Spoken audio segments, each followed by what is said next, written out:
French വിപ്ലവം എങ്ങനെ നടന്നത്? ഇതേപോലെ ഫ്രാൻസിൽ മനുഷ്യരെ 3 തട്ടായി തിരിച്ചു. 1ാം എസ്റ്റേറ്റ്, 2ാം എസ്റ്റേറ്റ്, 3ാം എസ്റ്റേറ്റ്. 10ാം ക്ലാസ്സിൽ ആരെങ്കിലും ഇരുന്ന് ആ 10ാം ക്ലാസ്സിലേക്ക് ഒന്നുകൂടെ കൊണ്ടുപോകാം. എന്നിട്ട് എന്താണെന്നറിയാം, 3ാം എസ്റ്റേറ്റുകാര് ഇവിടത്തെ പോലെ അടിമകളാക്കി മാറ്റിയ ആളുകളെ പോലെ ഏറ്റവും മോശപ്പെട്ടവർ. അവരെല്ലാം പണിയെടുക്കണം. മുഴുവൻ പണിയെടുക്കുന്നതും ആര് കൊണ്ട് തിന്നും? 1ഉം 2 എസ്റ്റേറ്റുകാർ കൊണ്ടുപോകും, രാജാവിന് കൊടുക്കണം. അങ്ങനെ ഭക്ഷണം കിട്ടാതെ പണിയെടുത്ത് എന്നും മരണത്തോട് മല്ലടിക്കുന്ന ആളുകൾക്കിടയിലേക്ക് 3 പേര് വന്നു. അത് റൂസോ, വോൾട്ടയർ, മൊണ്ടസ്ക്യൂ എന്ന് പറയുന്ന ചിന്തകന്മാരാണ്. എന്നിട്ട് അവരോട് പറഞ്ഞു കൊടുത്തു, എടോ നിങ്ങൾ അവരെ പോലുള്ള മനുഷ്യരാണ്, നിങ്ങളുടെ കണ്ണിന്റെ സ്ഥാനത്തല്ലേ അവരുടെ കണ്ണ്. ഈ പ്രഭുക്കന്മാരുടെ കണ്ണ് നിങ്ങളുടെ സ്ഥലത്ത് തന്നെ, അതുപോലെ തന്നെ മൂക്ക് അവിടെ തന്നെയല്ലേ, അവരുടെ മൂക്കിന് താഴെയല്ലേ തൊള്ള, നിങ്ങൾക്ക് അത് തന്നെയല്ലേ. മനുഷ്യരെല്ലാം തുല്യരാണോ?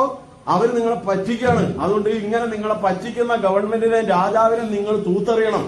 എന്നിട്ട് നിങ്ങൾ എല്ലാവരും ചേർന്ന്, നമ്മളെല്ലാവരും ചേർന്ന് നാട് ഭരിക്കണം. ഇത് തെറ്റാന്ന് പറഞ്ഞു. അപ്പൊ അവർ പറഞ്ഞു മനസ്സിലാക്കിയപ്പോ എന്തായി? അത് ശരിയാണല്ലോ. അപ്പൊ ഈ പറഞ്ഞൊക്കെ ശരിയാണല്ലോ, നമ്മളിതുവരെ ഇങ്ങനെ കേട്ടിരുന്നതാണല്ലേ. അപ്പൊ അവരെല്ലാരും കൂടെ സംഘടിച്ചു. അവരെല്ലാരും കൂടെ സംഘടിച്ചിട്ട് നേരെ കൊട്ടാരത്തിലേക്ക് വന്നു. വിൻസ്റ്റൺ കൊട്ടാരത്തിലേക്ക്, ലൂയി 16ാമന്റെ കൊട്ടാരത്തിൽ എന്ന് പറഞ്ഞു ഞങ്ങൾക്ക് ഭക്ഷണം തരാൻ പറഞ്ഞു, ബ്രെഡ് തരാൻ പറഞ്ഞു. അപ്പൊ അവിടെ രാജ്ഞി ഇറങ്ങി, മേരി അന്റോനിയറ്റ് എന്ന രാജ്ഞി ഇറങ്ങി അവരെ കളിയാക്കി. ഭക്ഷണം ചോദിച്ചു, അവർ ബ്രെഡ് എന്നാ ചോദിക്കുന്നത്. അപ്പൊ പറഞ്ഞു നിങ്ങൾ മന്തി ചോദിക്ക്, ബിരിയാണി ചോദിക്കുന്ന പറഞ്ഞ് കളിയാക്കി. എന്നിട്ട് പറഞ്ഞു ഒരു 3 ആൾ അകത്തേക്ക് വരാൻ പറഞ്ഞു. പട്ടാളക്കാരൻ വിളിച്ചു. അകത്തേക്ക് പോയ 3 ആളുകളുടെയും തല അല്പം കഴിഞ്ഞപ്പോൾ ജനക്കൂട്ടത്തിന്റെ നടുവിലേക്ക് വലിച്ചെറിഞ്ഞു.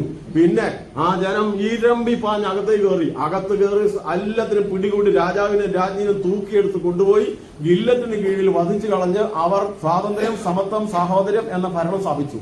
അതെവിടെയാണ്? ഫ്രാൻസിൽ. ഇപ്പൊ നിങ്ങൾക്ക് മുതിർന്നവർക്ക് ഒന്നുകൂടെ മനസ്സിലായി കാണും. അറിവ് കിട്ടിയാൽ ആളുകളെ തടഞ്ഞു നിർത്താൻ പറ്റുമോ?